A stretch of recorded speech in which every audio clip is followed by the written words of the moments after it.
Friends, आज मैं आपको बताऊंगी संकष्टी चतुर्थी व्रत कथा। चलिए वीडियो की शुरुआत करते हैं। एक समय की बात है कि श्री विष्णु भगवान का विवाह लक्ष्मी जी के साथ निश्चित हो गया था। विवाह की तैयारी होने लगी। सभी देवताओं का निमंत्रण भेजे गए, परंतु गणेश जी को निमंत्रण नहीं दिया गया।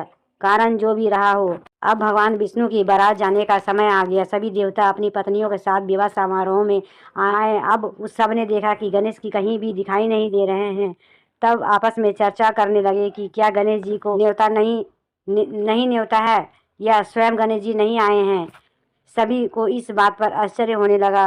तभी सबने विचार किया कि विष्णु भगवान से इसका कारण पूछा जाए। विष्णु भगवान से पूछने पर उन्होंने कहा कि हमने गणेश जी के पिता भोलेनाथ महादेव को न्योता भेजा है। यदि गणेश जी अपने पिता के साथ आना चाहते हैं तो आ जाते, अलग से न्योता देने की कोई आवश्यकता नहीं है। दूसरी बात यह बात है कि सबको सवा मन मूंग और सवा मन चावल, सवा मन घी और सवा मन लड्डू का भोजन दिन भर में चाहिए। यदि गणेश जी नहीं आएंगे तो कोई बात नहीं, दूसरे के घर जाकर इतना सारा खाना पीना अच्छा नहीं लगता है। ये वार्ता कर ही रहे थे कि किसी ने सुझाव दिया, यदि गणेश जी आ भी जाए तो उनको द्वार पर बनाकर बैठा देंगे। यदि आप घर की याद रखना, आप तो चूहे पर बैठकर धीरे धीरे चलोगे तो बारात पीछे रह जाएगी। यह सुझाव सबको पसंद आ गया तो विष्णु भगवान ने अपनी सहमति दे होना था क्या।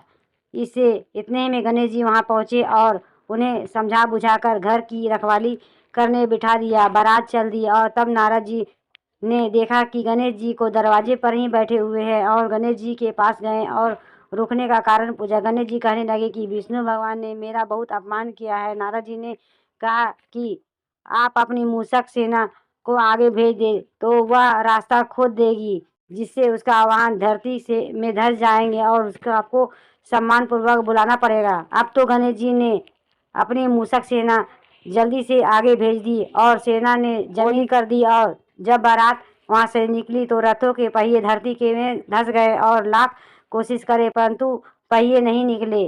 सभी ने अपने अपने उपाय किए परंतु पहिए तो नहीं निकले, बल्कि जगह जगह से टूट गए।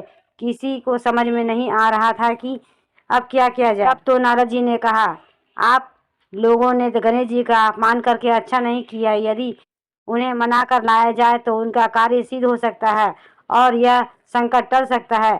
शंकर भगवान ने अपने दूत नंदी को भेजा और गणेश जी को लेकर आए। गणेश जी का आदर सम्मान के साथ पूजन किया और कहीं रथ के पहिए निकाले और रथ के पहिए निकल गए परंतु वे टूट फूट गए और वे उन्हें सुधारे कौन। पास के खेत में हाथी काम कर रहा था, उसे बुलाया गया। हाथी अपना कार्य करने से पहले श्री गणेशाय नमः कहकर गणेश जी की वंदना मन ही मन करने लगा। देखते ही देखते हाथी के ने सभी पहियों को ठीक कर दिया। तब हाथी कहने लगा, हे देवताओं, अपने सर्वप्रथम गणेश जी को नहीं मनाया होगा और ना ही उसका पूजन की होगी, इसलिए तो आपके साथ यह संकट आया है। हम तो मूर्ख अज्ञानी हैं, फिर भी पहले गणेश जी को पूजते हैं, उनका ध्यान करते हैं। आप लोग तो देवतागण हैं, फिर भी आप गणेश जी को कैसे भूल गए हैं।